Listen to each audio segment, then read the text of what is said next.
Boa noite! Que coisa boa nós estarmos aqui, né? Nós estarmos na presença do Senhor é muito bom. Boa noite você que está aqui, você que está em casa, onde você estiver.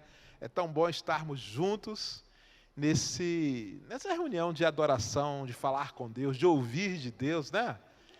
É tão bom estar na casa da gente, não é? Olha para a pessoa do lado e diz assim, como é bom estar aqui. Ai, não tem lugar melhor. Eu fico imaginando o que o salmista, quando ele diz assim, alegrei-me quando me disseram, vamos à casa do Senhor. Essa declaração dele mostra que ele tinha um grande prazer em estar na casa de Deus, junto com as pessoas, congregando. A casa de Deus tem um significado muito forte para a vida da gente. É engraçado, eu lembro quando criança, quando eu ia para a casa da minha avó. Gente, ir para a casa da minha avó era uma aventura.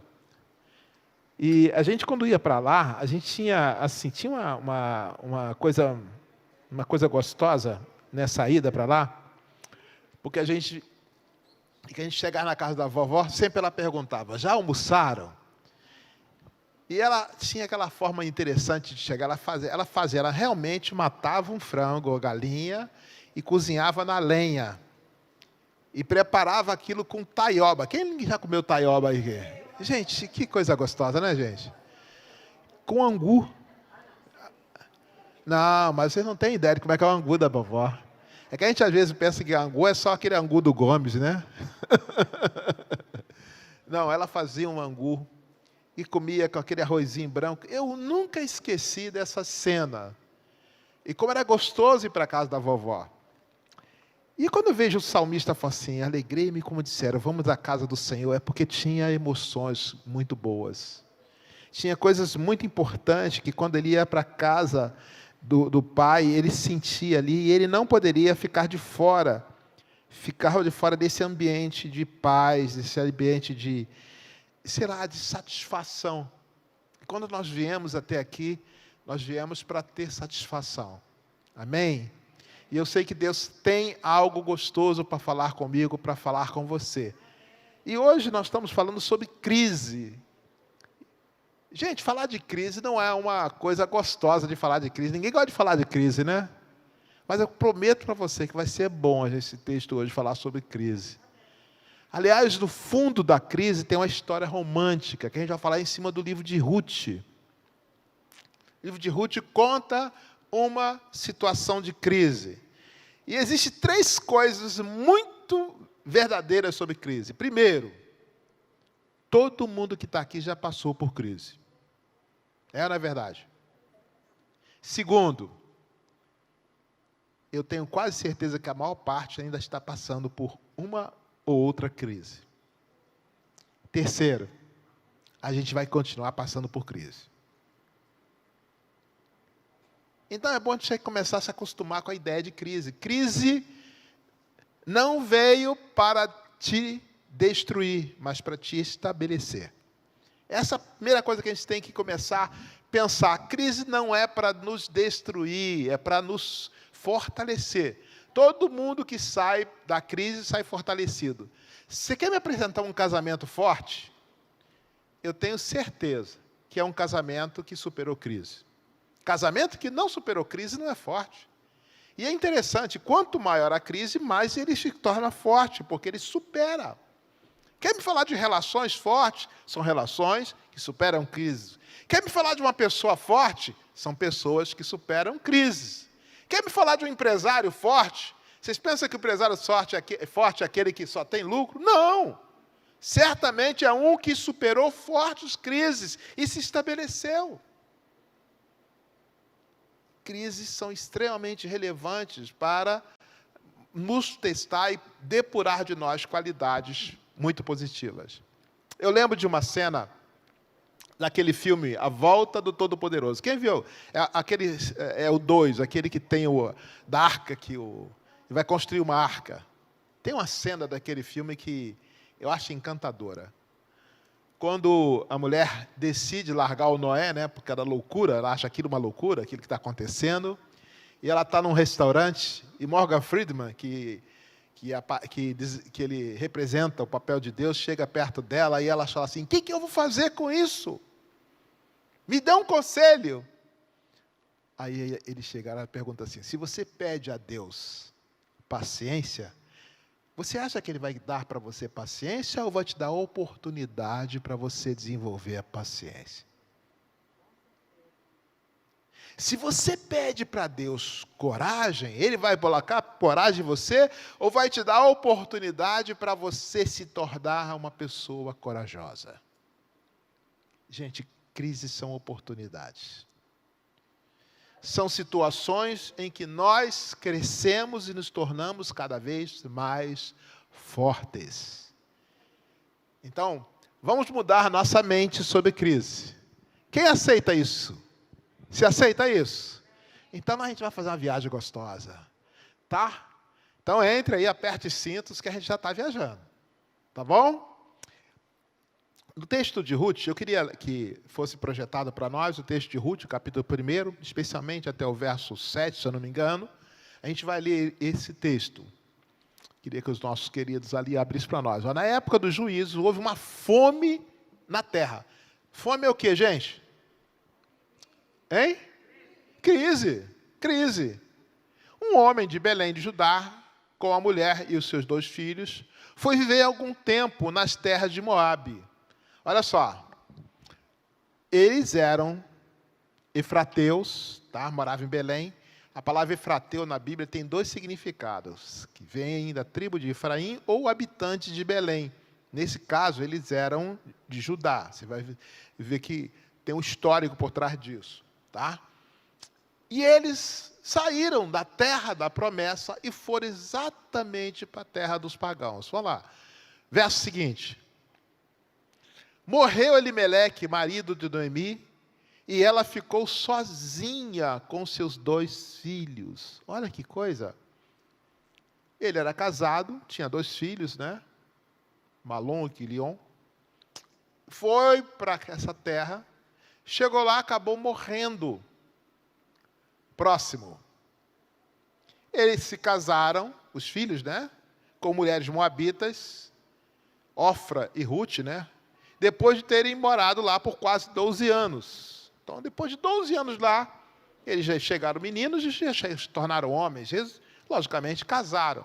Só que eles casaram completamente fora do contexto, que o povo de Israel, por princípio, eles não se casavam com outros povos. Até por causa dos costumes pagãos dos outros povos. De adorar os outros deuses, aquelas coisas todas. Então, para não ter esse risco de prostituir a relação com Deus, é bom lembrar que o paganismo, na Bíblia, era considerado uma prostituição da relação com Deus. Mas eles se casaram com essas 2 mulheres. Vamos lá, verso seguinte. O verso anterior diz que eles morreram também. Os filhos de Elimeleque morreram também na terra. E aqui começa toda a história. Você vai notar nesse texto bíblico que quando eles morrem, gera um impasse. Porque aquela mulher que foi morar naquela terra, ela ouve que a fome tinha passado nas terras de Judá e ela resolve voltar. E ela quer voltar. E ela pega as suas 2 noras e caminha na direção da terra. E elas vão. E até que acontece uma cena muito forte, quando Ruth, elas estavam já no caminho em direção a Judá, e a sogra para e fala assim: não, vocês voltem para a casa dos seus pais. E lá vocês se casam, ela abençoa as noras. Vocês vão ser felizes, eu não vou poder ter filhos para vocês. Então, vocês voltem para lá e se casem. E elas choram muito, porque a gente vai olhar aqui daqui a pouco, o caráter das pessoas mostram, cada um dessas pessoas, cada nome deles tem um significado muito importante sobre a atitude em relação à crise. Até que Ofra volta, mas Ruth não. Ruth faz uma declaração muito forte para Noemi, e acaba indo para a terra de Israel. E lá acontece algo muito forte, em que ela vai colher no campo e acaba casando-se com Boaz e gera um filho.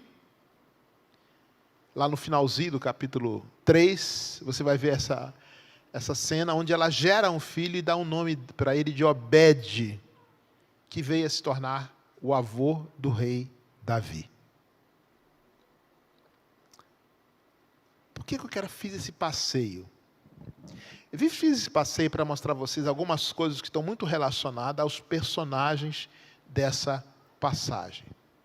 A primeira pessoa que eu quero destacar, não que eu gosto, mas que eu quero destacar, é a pessoa de Elimeleque, que quando teve a crise, ele tomou uma decisão precipitada.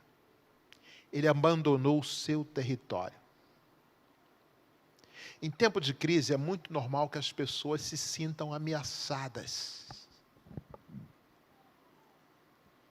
E vou falar para você, saiba que você não é o único.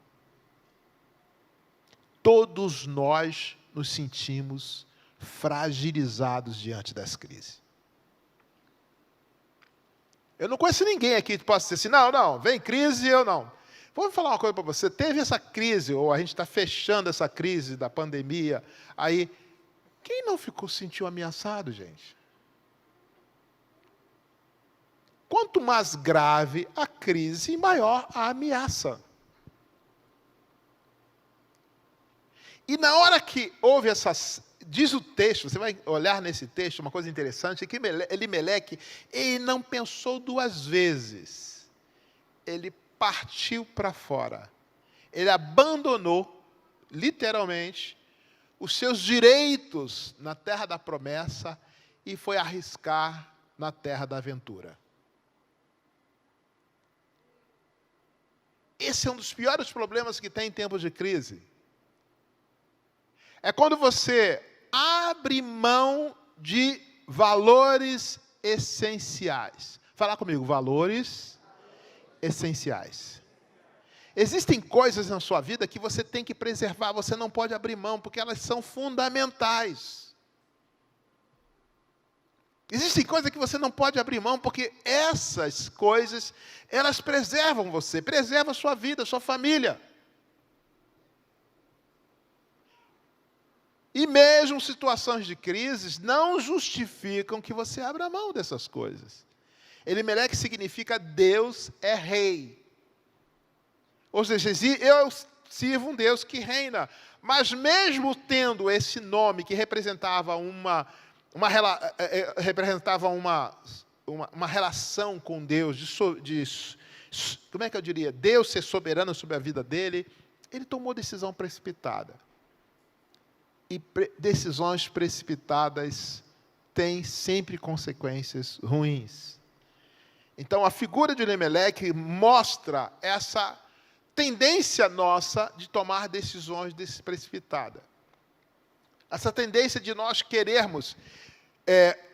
decisões precipitadas significam que a gente começa a buscar, não é bem buscar, é mais do que isso. A gente cria nossas próprias soluções, sem ouvir Deus. E mais do que isso, criar soluções abrindo mão de valores e de princípios. É interessante isso. Ele tomou uma decisão, eu queria dizer para vocês que era importante que ele tomasse decisão na crise, mas nunca abrindo mão de valores e de princípios. O que caracterizou essa decisão ser precipitada ou ser inconsequente é que ele abriu mão dos valores e dos princípios. E ele foi habitar numa terra estranha, no meio de um povo pagão, idólatra, e colocou em risco um grande projeto de Deus, porque ele, como era da linhagem de Judá, ele estava no alinhamento que veio a ver, da onde nasceria Jesus. Não sei se vocês sabem disso. Quando você vê que Boaz, ele não fazia parte daquela linhagem. Mas, quando ele teve filhos, um filho com Ruth, deu o nome de Obed, né? Obed pertencia a essa linhagem. Só que Obed era filho de Ruth, mas dando o direito de filho que Elimeleque abandonou. Ou seja, decisões precipitadas nos fazem perder a linha, ou seja, aquele alinhamento de bênção de Deus para a sua vida. A segunda coisa interessante é que Elimeleque era casado com Noemi. Noemi significa delícia, bondade, amabilidade, encanto, beleza, favor, conforme lá diz o dicionário de Strong. Ou seja, Noemi representava a promessa de Deus. Fala comigo, promessa de Deus. Favor de Deus. Elimeleque era casado com Noemi, não era? Era a mulher dele. E o que Elimeleque fez? Ele tomou uma decisão precipitada. Quando ele toma a decisão precipitada, ele pega o favor de Deus e leva para fora do território da bênção. Eu pergunto, quando você tira o favor de Deus do lugar certo e coloca no lugar errado, acontece alguma coisa boa? Aí as pessoas reclamam com Deus, né? Deus que não foi fiel. Foi Deus que me abandonou. Foi Deus que me deixou.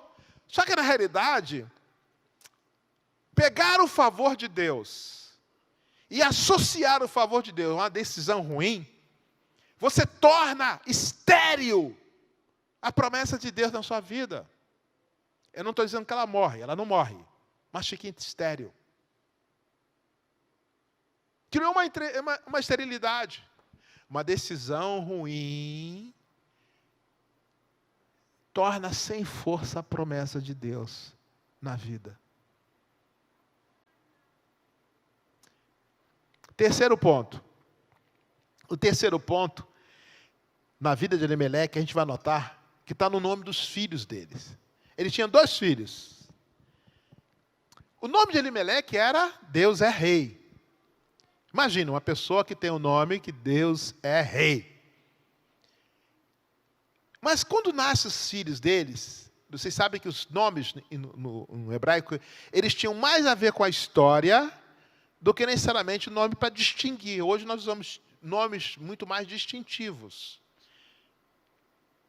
Quando José chegou no Egito, o primeiro filho dele foi Manassés. Não foi Manassés? E ele diz, e ele conta que aquele nome representava o sofrimento que ele teve na terra estranha. Então ele pega aquele nome, aquela terra estranha, e dá o nome do filho dele, Manassés. Agora, quais são os nomes que Elimeleque dá aos seus filhos, que representa a história dele, a visão dele sobre Deus? Malom, que significa doente, e Quilion, que significa enfraquecido. Triste, né? Quando a gente tem uma visão distorcida de Deus, ela alimenta as decisões ruins. Quando a gente começa a olhar, mas por que Elimeleque tomou a decisão ruim? Ele tinha uma visão distorcida de Deus. Porque os filhos representavam a continuidade da vida. Nossos filhos representam a nossa perenidade. E quando ele dá aos filhos um nome como esse, ou nomes como esses, mostra que a sua visão era muito distorcida sobre Deus, sobre o favor de Deus.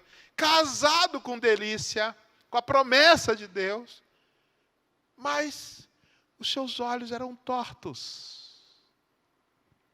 Gente, É uma coisa muito interessante. Decisões ruins refletem visão distorcida. Toda decisão ruim, por trás de uma decisão ruim, tem uma visão distorcida. Pega as suas piores decisões da vida, certamente você vai notar que atrás dessas decisões tem uma visão equivocada.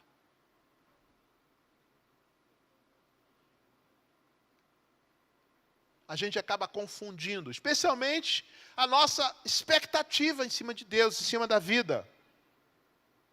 E a consequência de uma visão distorcida, de uma visão ruim, é o que aconteceu com ele. Ele veio a morrer. Ou seja, uma visão distorcida leva a colheitas ruins. Engraçado, olha só. Preste atenção numa coisa. As crises existem. E o objetivo da crise é construir em você algo especial em você. Mas se a visão estiver distorcida, ao invés de eu crescer na crise, eu ponho a perder a oportunidade de crescimento. E pelo contrário, eu posso até trazer coisas ruins para mim. Gálatas capítulo 6, 8 diz que o que semeia na própria carne, ele vai colher corrupção. Ou seja, se eu semear com uma visão distorcida, eu vou colher coisas ruins. As nossas colheitas refletem a nossa visão. Por que eu estou falando isso para você? Se você quer tomar boas decisões e crescer, comece a alinhar a sua visão. Começa na sua visão. Começa na forma como você enxerga Deus. Qual a sua visão de Deus? Quem é Deus para você? Há uma tendência nossa que quando algo ruim nos acontece, nós queremos descaracterizar que Deus nos abandonou. Fale comigo assim, se você tiver coragem, tá? Se não tiver, não precisa falar não. Fala comigo assim, Deus nunca falha. Vamos falar de novo? Deus nunca falha. Então vamos falar de um outro jeito? Falar Deus nunca falha é bom, mas tem uma forma mais poderosa de falar isso. Vamos falar de outra forma? Fala assim, Deus é fiel. É outra coisa, não é? Deus é fiel. Sempre fiel. Isso é uma coisa que eu preciso falar todo dia. Lembrar, ei, acorda, camarada. Deus é fiel. Acorda, Deus é fiel. Quando as coisas estiverem ruins, lembre-se, Deus é fiel. Quando estiver na crise, Deus é fiel. Eu preciso ter essa visão positiva. Eu preciso ter esse olhar positivo, esse olhar de fé. E Noemi, o nome Noemi, mostra que Deus é fiel. E esse é o ponto que eu queria chamar para você sobre o nome. Era a promessa de Deus? Sim, mas também era a fidelidade de Deus. Por quê? Morreu a decisão ruim, mas a promessa de Deus não morreu. Noemi não morreu. Sabe o que esse texto diz quando diz que Noemi não morreu? Significa que a promessa de Deus para a sua vida, a despeito das suas decisões ruins, elas não morreram. Não morreram. Elas estão vivas aí. Todas as promessas de Deus para a sua vida ainda estão vivas. Elas não têm prazo de validade vencidos. Não tem. As promessas de Deus para a sua vida ainda estão de pé. Por isso, Noemi pôde se levantar e voltar para a terra da origem. Porque quando você tem promessa de Deus, mesmo diante de situações difíceis, tem que ter arrependimento. Deixa eu voltar para o meu centro. Voltar para a minha terra. Eu preciso voltar para o meu centro. Preciso voltar para a minha terra. E quando ela volta, ela ouve que na realidade a fome tinha passado. Porque as crises são transitórias, gente. Fala comigo, as crises são transitórias. Fala assim, as promessas de Deus não vencem, mas as crises vencem. As crises vencem, gente. Eu esperava ouvir palmas, gente, sabia? As crises vencem. Adore a Deus por isso, as crises vencem. Suas crises estão passando. E quanto mais rápido você aprender com suas crises, mais rápido elas vão embora. Porque ela é a oportunidade de ter o crescimento. Se você cresceu, não faz mais sentido você ficar enterrado na sua crise. É tempo novo de Deus. Amém? Aí aparece uma figura maravilhosa nesse texto, que é a figura de Ruth. Ruth diz para Noemi, eu não vou deixar você. Não vou te abandonar. Não insista que eu não vou te abandonar. O teu povo é meu povo, o teu Deus é meu Deus, a tua fé é minha fé, eu não largo você. Ruth, o nome Ruth significa amiga. Amiga, companheira. É por isso que em Ruth você vai encontrar a aliança de fidelidade. O caminho da restauração das suas crises está numa aliança de fidelidade. Amém? Aliança de fidelidade. A história de Ruth mostra que a fidelidade de Deus, quando casa com a sua aliança de fidelidade, só tem um jeito. Fala assim, fidelidade de Deus. Sempre vem antes, tá, gente? Fidelidade de Deus sempre vem antes. Minha resposta de fidelidade. Ah, vocês estão... Vamos lá, vamos mais forte, vamos lá. Fidelidade de Deus. Mas minha resposta de fidelidade. Assim, igual, faz assim comigo. Igual sucesso. Sucesso, gente. É igual milagre. É igual vitória. É igual cura. É igual restauração. É igual vitória mesmo, em todos os sentidos. Quando Ruth declarou que ela definiu uma aliança, tudo se realinhou. Noemi não podia mais ter filho, já estava velha. Mas Ruth estava nova. E aí ela pôde casar-se com Boaz. Ele exerceu o direito. Que Boaz representa a favor de Deus, tá? A pessoa de Boaz representa a favor de Deus. Se você olhar, Boaz, ele poderia simplesmente ter deixado aquela situação acontecer, mas ele se prontificou. Você vai ler na história, você vai ver. Ele chegou assim, a palavra Boaz significa rapidez. Ele logo se apresentou de forma rápida. Porque tinha o quê? Tinha a fidelidade de Deus, tinha a fidelidade do homem. Para ter sucesso, vem rápido. Deus age. Deus age. Recurso de Deus. Favor de Deus na sua direção.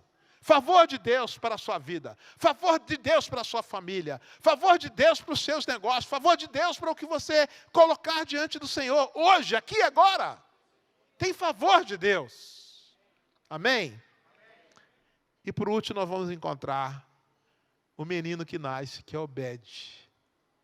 A palavra Obed significa servo. Aquele que serve o propósito. E o propósito de Deus era a restauração. Gente, a fidelidade gera frutos de restauração. Sabia disso?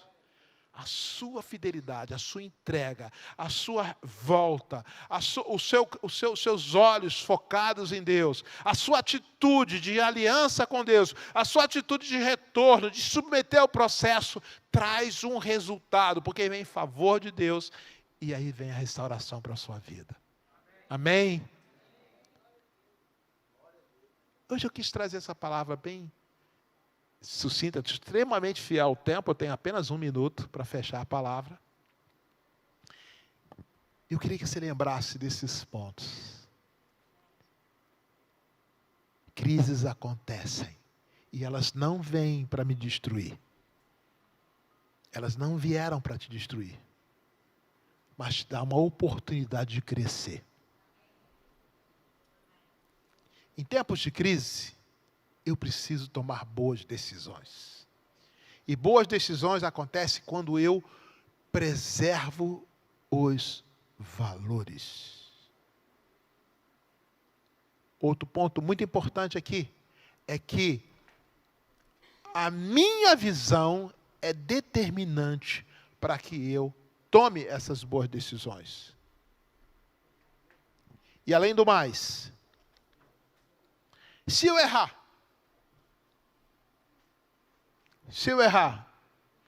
a fidelidade de Deus não morreu. Não, a fidelidade de Deus continua viva. E se eu respondo com fidelidade e com aliança, Deus vem com o seu favor e me acolhe. Deus vem com o seu favor e acolhe você.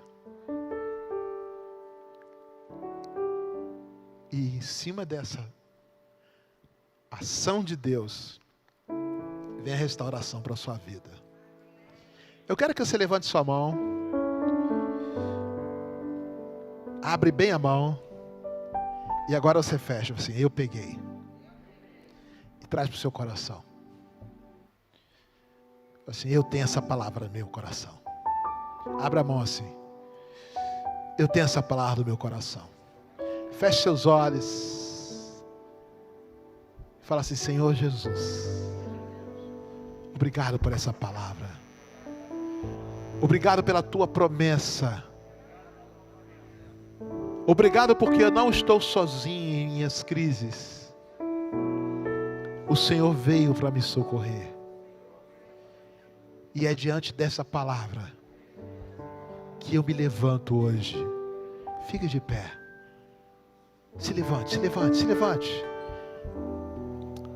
Se levante. Levanta suas mãos, erga suas mãos. Erga suas mãos agora. Eu ergo as minhas mãos. Fala, eu ergo as minhas mãos. E me entrego a Ti. De todo o meu coração. Eu resgato neste momento a minha aliança contigo. Pois eu nasci de Ti. Não faz sentido para a minha vida fora de Ti. Eu sou Teu.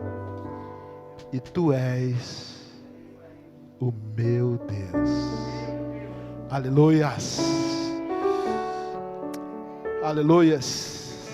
Aleluias. Eu não sei qual é a sua crise. Eu não sei qual é a sua história, o que você está passando.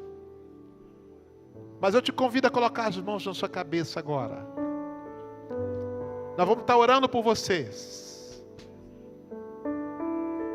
Eu quero que você coloque nos seus pensamentos agora. Qual é a sua crise? O que tem passado com você? Em nome de Jesus eu te abençoo. Não importa se você está aqui ou se está na sua casa, onde você estiver. Em nome do Senhor Jesus, nós te abençoamos e declaramos vitória na sua vida. Nós declaramos que são falidos todas as obras do inferno contra a sua vida, contra a sua família, contra as suas finanças, contra a tua saúde. Nós declaramos a bênção de Deus sobre a sua vida. Nós declaramos que você cresce nessa crise, que você se torna uma pessoa mais forte, você se torna um homem, uma mulher de valor, em nome de Jesus. Como fogo depura o ouro e ele se torna mais valoroso, você sai desse processo com uma pessoa muito mais valorosa. Nós te abençoamos em nome do Senhor Jesus. E todo mundo diz amém. Glória a Deus. Glória a Deus. Amém. Nós ainda vamos continuar aqui. Nós temos o cerimonial das águas de Mamã. Mas nós queremos abençoar as pessoas, especialmente para quem está em casa agora. Queremos dar bênção para você. Queremos pedir a bênção do Senhor para a sua vida, para a sua família. Que a graça do Senhor Jesus Cristo, que o amor de Deus, que a comunhão, as consolações do Espírito Santo, que a bênção do Senhor seja na sua casa. Nós te abençoamos em nome do Senhor Jesus. Nós decretamos a bênção de Deus sobre sua vida, sobre sua família, em nome de Jesus. E todo mundo diz: amém. Glória a Deus. Aleluia.